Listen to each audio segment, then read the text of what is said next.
Well, welcome back to my shop again. A lot's been happening recently. You know, we went into the stay-at-home orders and all of that. And one of the things I was doing, one of the first things I was doing was trying to clean the shop up a little bit. Can't clean it up much. Just way too small, too much stuff in here, garbage, too much wood. I don't know. But anyway, I was emptying my dust collector. Now my dust collector, I've got the big Super Dust Deputy, the steel one. And it sits on top of a 55-gallon drum. It's a plastic drum. It's an old pickle drum. We got a pickle plant a few miles down the road. But it's plastic. So I emptied the drum. I got to move all kinds of stuff just to get the drum out. Brought the drum back in. I vacuumed up some more, got all the chips out from behind the lathe. Emptied the drum again, and I was putting the Dust Deputy back on top. And so, like I said, a plastic drum, it flexed a little bit, and the top piece went inside. The Dust Deputy dropped, got my thumb between the edge of the drum and the steel piece on the Dust Deputy when it come to a stop. The piece that comes out the side, the input, my thumb was right between them, just damn near tore it in half. 13 stitches. But I'm not going to let that slow me down. So, today, I'm going to make a Cocobolo bowl. Now, I used to have 2 Cocobolo bowls. Everybody needs a Cocobolo bowl. They're so nice. I had 2, but this Christmas season, I think my wife gave them both away. Give away my Cocobolo bowls, give away my Bubinga bowl. Now, would she give away a yellow heart, purple heart bowl, or black limba bowl, or maple bowl? No. She gives away my Cocobolo bowls. Anyway, last time I was up to Raleigh, just before the stay-at-home order, last trip, Cleansport had some Cocobolo. I don't know where they got it, but they had some Cocobolo. Now, it wasn't cheap, but I just had to have a piece. I paid some good money for it. But I got this stick of Cocobolo. 1 stick. It's 4 inches wide. So obviously, I'm going to make a base from a 4-inch wide piece. Of course, when I get done cutting it down and everything, it'll be 3 1/4, maybe 3 1/2. But I'm going to start with a 4-inch square piece of Cocobolo. And then I'm not going to make a big bowl, I'm going to make a little one. I'm going to make it 16 segments per ring.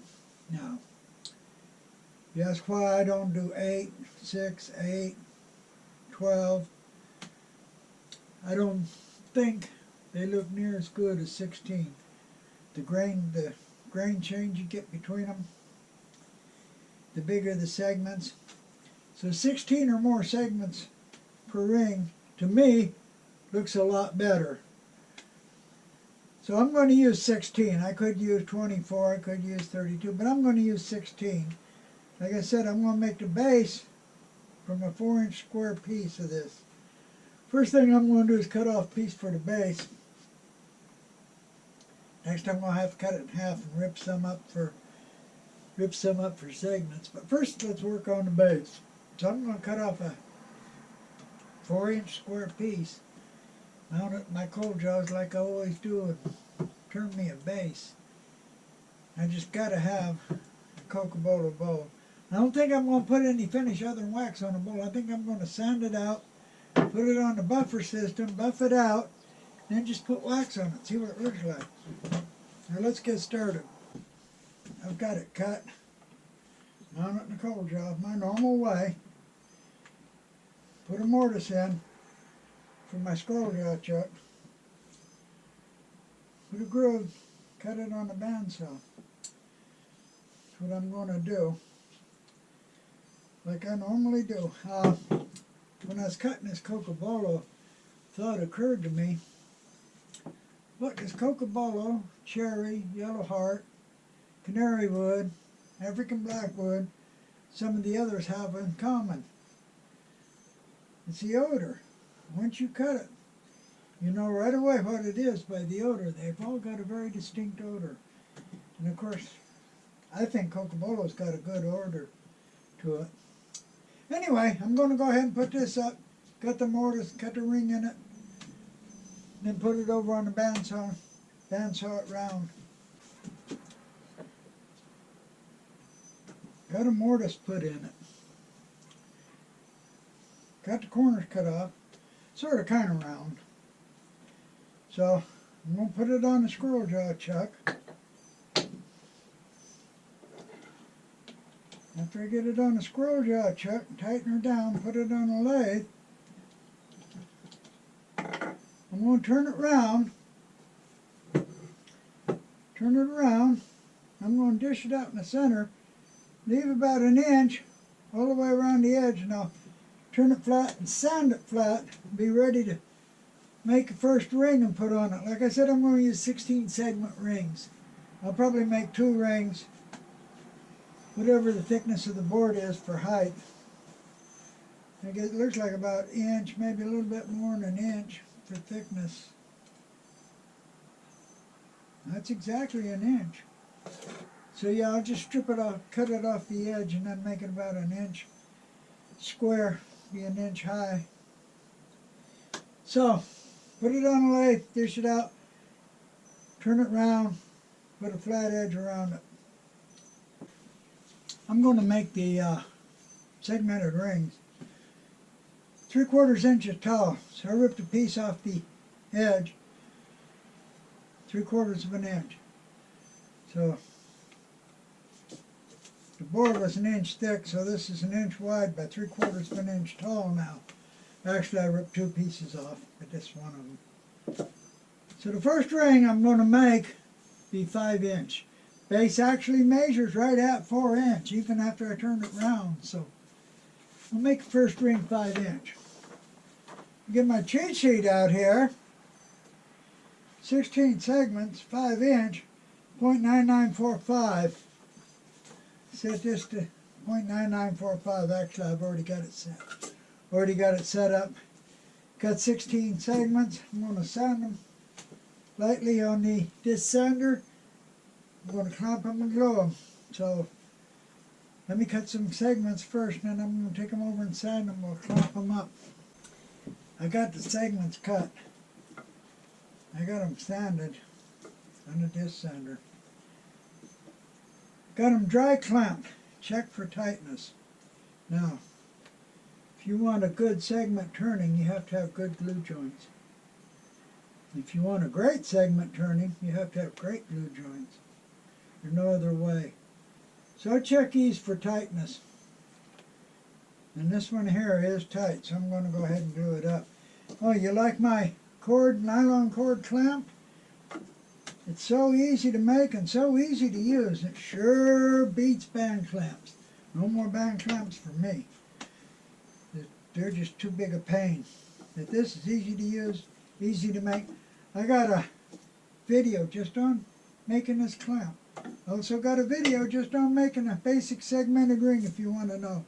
Now you can use the half ring glue up method, which is perfectly acceptable.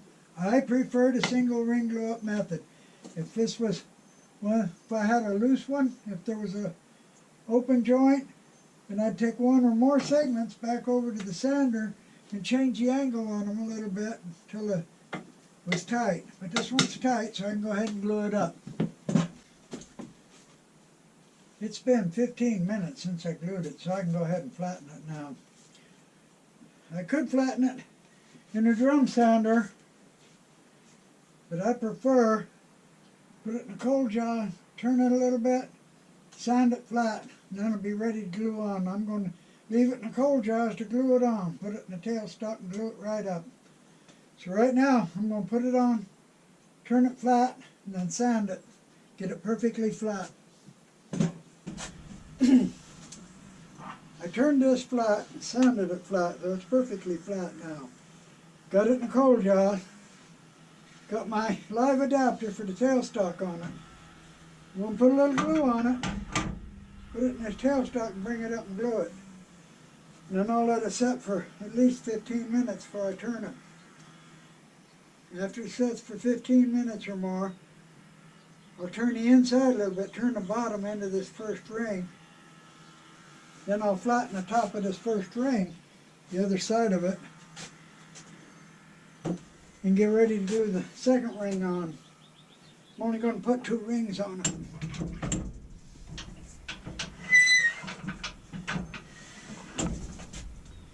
Okay,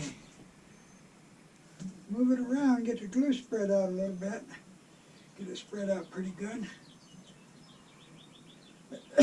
Oh, I better put some wax paper underneath it. Okay, tighten it down a little bit.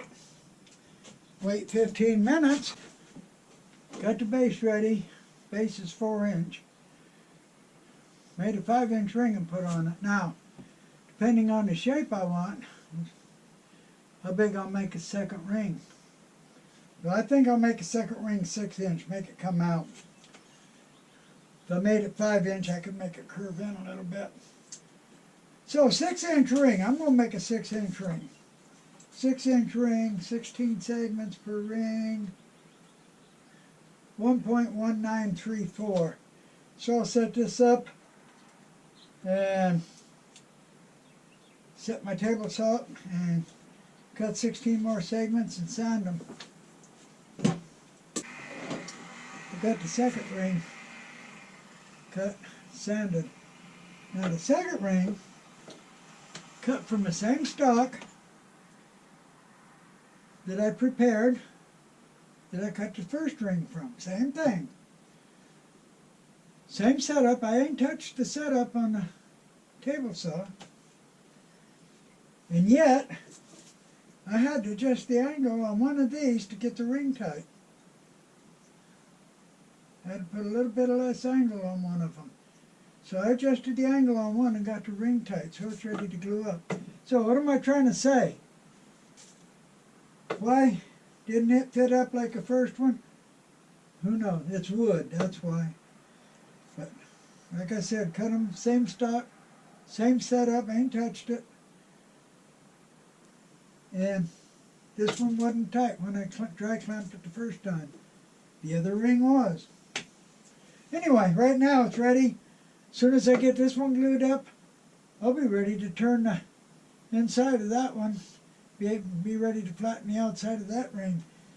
When I get that done, then this here should be ready to be flattened and glued on. Turn this one some inside. You have to get the bottom turned into this ring. Flatten the top of this ring, sanded it flat. Flatten this ring. I'm going to put some glue on it, glue this ring onto that one. Then I'll have to wait at least 15 minutes to turn it. I'm going to put a little glue on it.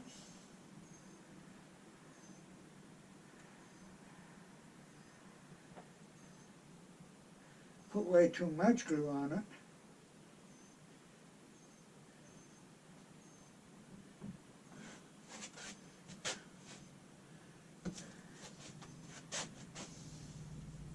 Put it in a tailstock, bring it up, spin it around, move the glue out. After I smooth the glue out, make sure the joints on the last ring sit right in the middle of the segment on the first ring. So I get good long grain glue up across all the joints. Tighten it down a little, let it set for at least 15 minutes. It's been well over 15 minutes since I glued that on. I'm going to finish turning the inside, then I'm going to turn the outside. I'm going to use my favorite turning tool, really about my only turning tool, the Olin tool, $3 tool, sharpen it on a $20 grinder. People keep telling me, well, you need to use a classic tool, you can't turn with that. Of course, I've been doing it for years and years and years. Never had a problem, I'm going to keep on doing it. So like I said, yeah, I'm going to finish turning the inside and then I'm going to turn the outside.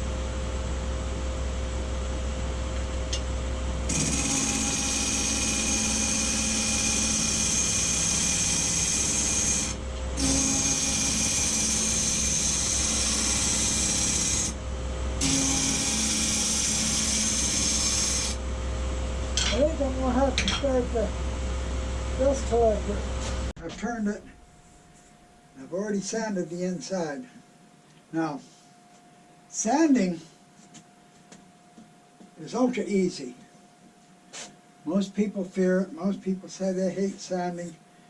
Most people can't sand. They don't know how to sand. They've never been taught. But sanding is a very simple process. And one of the big things, most people start with the wrong grit.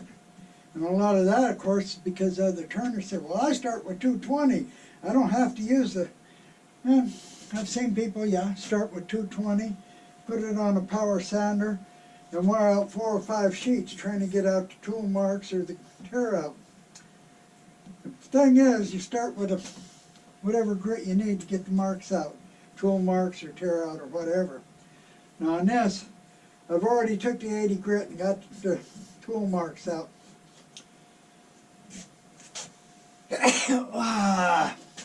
Cocobolo. What I'm going to do now is go through every grit with a quick pass. Just a couple of quick passes with every grit, all the way up. After I go through all the grits, I'm going to use the Scotch-Brite pads. And I'm not going to take long to do it. Like I said, start with the one you need to start with.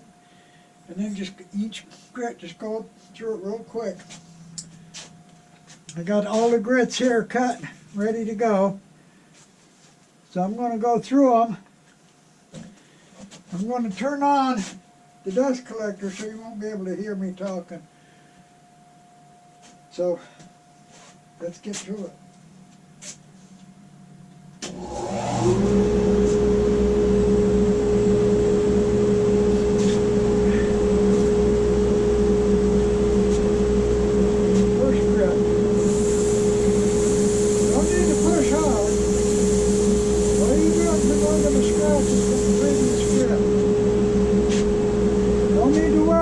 Sandpaper. Doggone it.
You can't see it from there, but it's got a good shine on it now.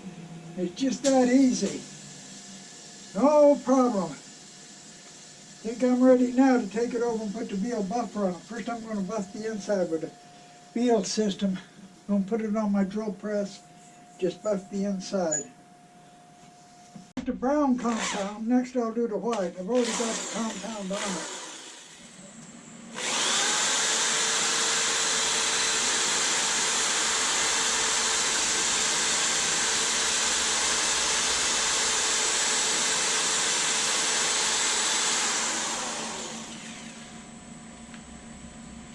Now, I'll do the white. Again, I've already got compound on it.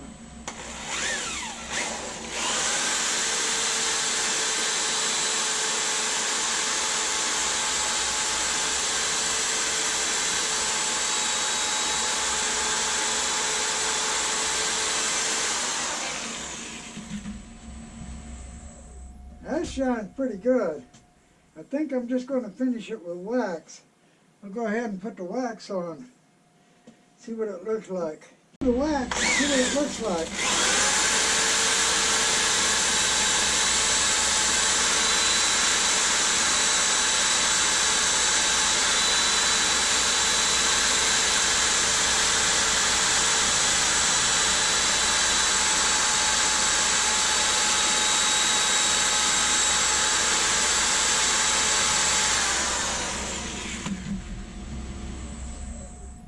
That's shiny enough for me. Okay, the outside I'm going to do on the wheels, but it's the same thing. The inside's been buffed out. The outside hasn't. Now I've got to buff the outside. I'm going to put it on the wheels here, on my arbor, and buff the outside. But I've got to turn the bottom too. Now I could buff the outside and then turn the bottom, or I could turn the bottom and then buff the outside. So I'm going to turn the bottom first. I'm going to hold it in the cold jaws with the tapered pins. I got it edge taped, just painter's tape. Put it in the cold jaws, turn the bottom, then I'll take it to the buffer and buff it out. So right now I'm going to turn the bottom. This is my buffing system. I've got the first two wheels done. I'm just going to put a little wax on it now. Got to be real careful not to let it grab and throw the turning across the room.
Well, it's finished now. A real Cocobolo bowl. Everybody needs a Cocobolo bowl. Signed, buffed out. So, really simple turning. A base, a couple of rings on it. Turn it out using my favorite cheap tool, my $3 tool, $20 sharpening system that I use.